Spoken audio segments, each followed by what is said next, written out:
Anger isn't the problem. It's the disguise. It's a surface symptom of something that's far older, something far deeper and far more human than most of us men have ever been permitted to name. Anger is what we wear when the pain underneath us has gone unattended for so long that it no longer has language anymore except for fire. Anger becomes the expression of abandonment that we were never really taught how to feel. And the truth is brutal, and that is most men aren't angry because they're hateful. Most men are angry because they're hurting. They're angry because something inside of them is bleeding, and no one's ever taught them how to bandage their own hearts. And I think this is what happens when we as men grow up in a world that punishes our softness, when every sign of tenderness is mocked, and when every sign of grief is disciplined, when every tremble in our voice perhaps is treated as weakness. I mean, what else are we supposed to do except to harden? What else can we do except build walls? The world did not teach us emotional resilience. No, this world taught us emotional disguises. And anger is the disguise that takes root the fastest, I believe. It's the armor, if you will, that we men build when we're not feeling safe enough to admit that we are scared. And if we tell the truth with no filters, with no pretense, with no performance, I think most of our anger is really just a terrified boy that's wearing a grown man's face. At Uber Bintegers, we don't treat anger as an enemy to conquer. We treat anger as a messenger to try to understand. Because integrity and intimacy, the backbone of everything that we stand on here at Uber Bintegers, is not built on avoiding emotion. It's built instead by listening to what emotions are trying to tell us when everything inside of us is bracing against it. And anger, more than almost anything else, I would say, is the translator of pain. The moment that we learn to decode anger instead of to discharge it, everything begins to shift. See, anger stops being a weapon and now starts becoming a window that we can see through. Now, here's where we widen the frame.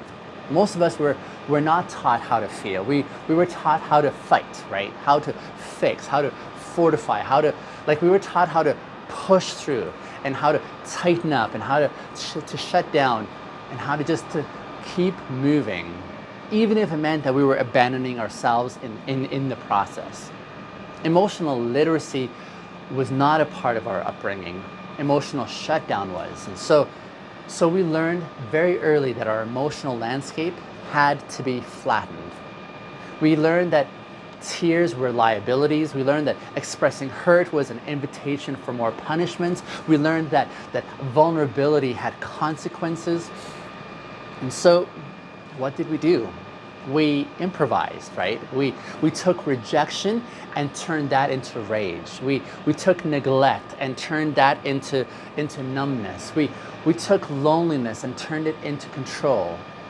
We turned confusion into certainty and fear into dominance and heartache into hostility. The world did not give us tools. It gave us pressure. The world didn't teach us how to process. It taught us how to protect. And because anger feels powerful, because it gives us this illusion of control, because it makes us feel less helpless, even if only temporarily, we cling to it as if it's the only emotional language that we're allowed to speak fluently. So maybe at this point, let's bring it a little closer. See, when we feel abandoned by a woman, by a friend, by a parent, by a partner, by life itself, it rarely comes out as grief. It rarely comes out as sadness. It rarely comes out as vulnerability. Why is this? Because those emotions were never permitted. Those emotions were never really modeled. Those emotions were never safe. So instead of grieving, we erupt. Instead of revealing we react. Instead of softening, we just sharpen. Because fury feels safer than fear.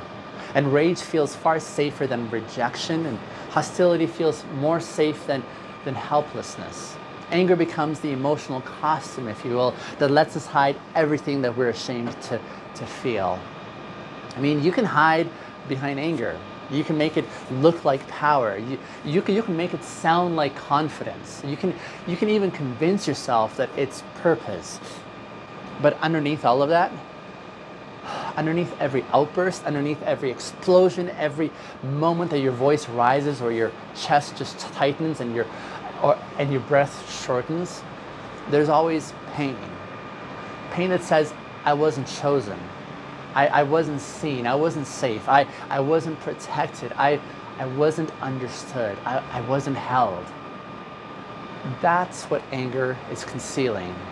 Unmet needs that were never met with compassion. Grief that was never met with safety. Fear that was never met with reassurance. And the more we refuse to name that pain, the louder anger has to become in order to be heard. And here's where the clarity just hits right to the bone. Anger is not about dominance. It's about distance.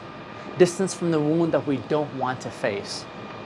And I think this is why so many men online are screaming about respect and control and dominance and hierarchy and authority. And they're not angry at women, I think. They're angry at invisibility.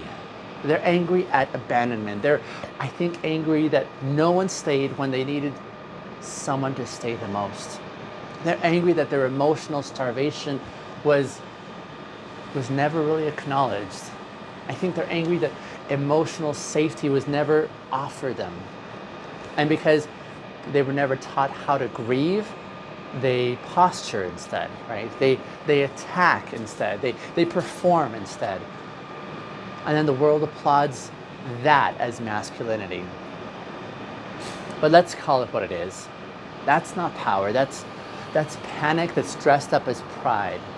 It's like pain masquerading as presence. That's like fear disguised as strength. Anger is a messenger. And when we ignore the message, when we silence it, when we weaponize it instead of listening to it, it's here that it turns toxic. It becomes corrosive. It becomes destructive. And it breaks everything around us, including ourselves. See, when a man does not know what to do with his anger, he usually chooses one of two roads. Either he implodes or he explodes. Implosion looks like depression, detachment, apathy, disappearance, fatigue, a quiet shutdown.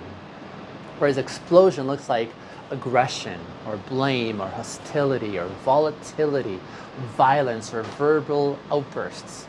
Both of these are forms of collapse. One just happens inward and the other one outward. But neither leads to healing. They only deepen that wound. And the only way through anger is underneath it. The only way to heal anger is to honor what anger is protecting. So ask yourself, what is your anger guarding? What's behind the heat in your chest? What's behind the tension behind your jaw? Like, what's behind the sharpness in your words? Every time we feel our blood start to boil, something sacred is being threatened underneath it. Maybe it's your longing for belonging. Maybe it's your fear for being abandoned again. Perhaps it's your grief from childhood that you never had the chance to name. Maybe it's an internalized belief that you're unworthy unless you're invincible. Maybe it's the memory of the boy inside who never had anyone to comfort him. See, that's where the real work begins. Not in suppressing anger, not in pretending that it's gone, not in bypassing it with shallow positivity, but in understanding it as the emotional alarm system that it is. Anger is always a signal, I think. And until we learn how to interpret that signal, we will keep reacting instead of relating, projecting perhaps instead of processing, exploding instead of exploring it. When we stop punishing men for feeling, men can now stop performing anger just to feel alive, because anger is it's only ever a secondary emotion, I think. It's that shield that covers something that's fragile underneath it. Underneath every rage is grief, I'd say. Underneath every outburst is some sense of longing. Underneath every explosion is a story that was never told. Underneath the sharp words are truths that are deeper and begging for expression, that say things like, please see me, or please stay, please don't leave me again. And until men start telling those stories, until we feel safe enough as men to name the pain underneath, I think we're just going to keep breaking the very thing that we're trying to protect. We'll just keep damaging the relationships that we really are longing for. We'll keep sabotaging the connections that we're craving. We'll keep reinforcing the loneliness that we desperately fear. No, like, I have a course on my website, inside, like, it's in the ashes of the alpha male. And in this course, I walk through the process step by step. There's like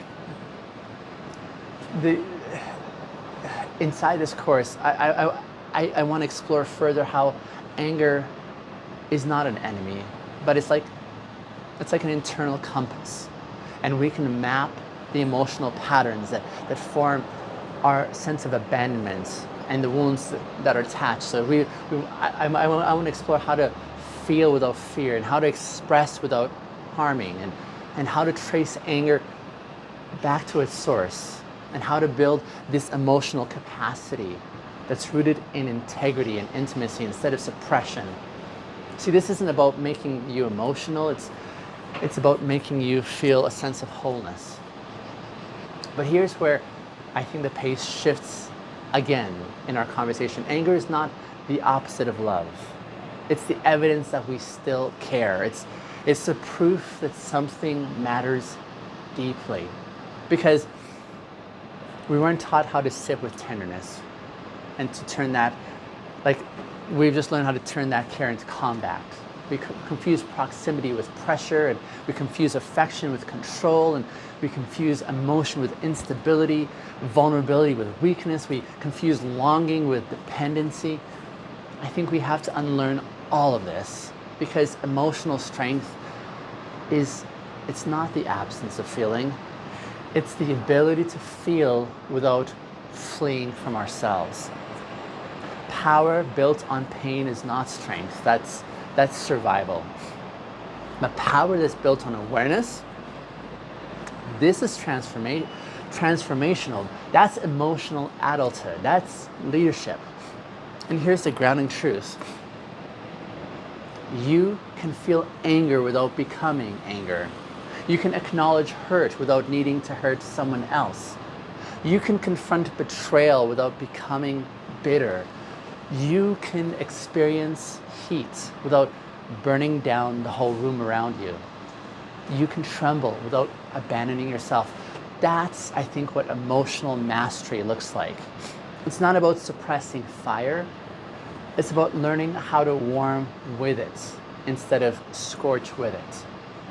See, when we can stand inside our own anger and not flinch, when we can actually breathe through our anger long enough to hear what it's actually telling us, I think this is when we finally start to heal. Because I would say most of the time, our anger isn't asking us to fight. It's asking us to feel. It's asking us to slow down. It's asking us to listen. It's asking us to acknowledge the part of us that still believes that we're alone. See, men say, I just snap sometimes. But snapping is not random. Snapping is the body saying, I can't carry more rejection without release first. Snapping is the tension point between suppression and surrender. Snapping is the consequence, if you will, of silence. Snapping is like the pressure of unspoken pain, looking for the quickest exit. But what if we didn't wait until we snapped? What if we learned to trace anger back to its source before it took over? What if we learned to identify the pain underneath the heat? We'd realize it's not just anger, it's accumulated abandonment perhaps. And when we name that, we can finally start to nurture it. This is how I think we can stop this cycle. Because if we don't understand our anger, we inherit it. We pass it down. We pass it on to our sons as silence maybe, and to our partners as control. We teach our daughters to fear it instead of, and then as communities we start normalizing it. Anger becomes generational inheritance of emotionally illiterate individuals.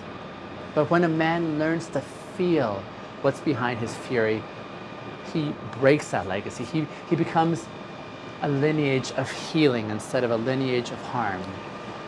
So the next time you feel that heat rising inside your chest, don't ask, what's wrong with me? Ask, what am I missing? What am I needing? What am I grieving? Because anger always points to a need that has gone unmet. And if we can stay with that question long enough without judging it, without shaming it, without abandoning it, here's where we can find tenderness that we've been hiding behind all along. And that's not weakness. That's awareness. And awareness is what turns emotional instinct into emotional intelligence. Awareness is what turns reaction into reflection. Awareness is what turns fire into fuel. Awareness is what really turns us men from emotionally reactive to emotionally responsible. Every time we feel abandoned, our bodies remember. They remember every silence. They remember every rejection. They remember every unanswered call, every parent who didn't stay, every partner who pulled away, every friend who disappeared, especially when it mattered. And all of that condenses into anger. Not because we're destructive, but because anger was only emotion. It was the only emotional language that we learned that we were ever allowed to speak safely. But what if we changed that language? What if instead of exploding, we exhaled? What if instead of controlling, we confessed? What if instead of hiding, we healed? That is what the new masculine looks like. Not the man who never feels fire, but the man who knows how to hold that fire without burning the world around him down. Let's maybe just spell this truth plainly. Anger is just grief with muscle. And when a man learns how to soften that muscle long enough to listen to the grief, he becomes powerful in a way that cannot be faked.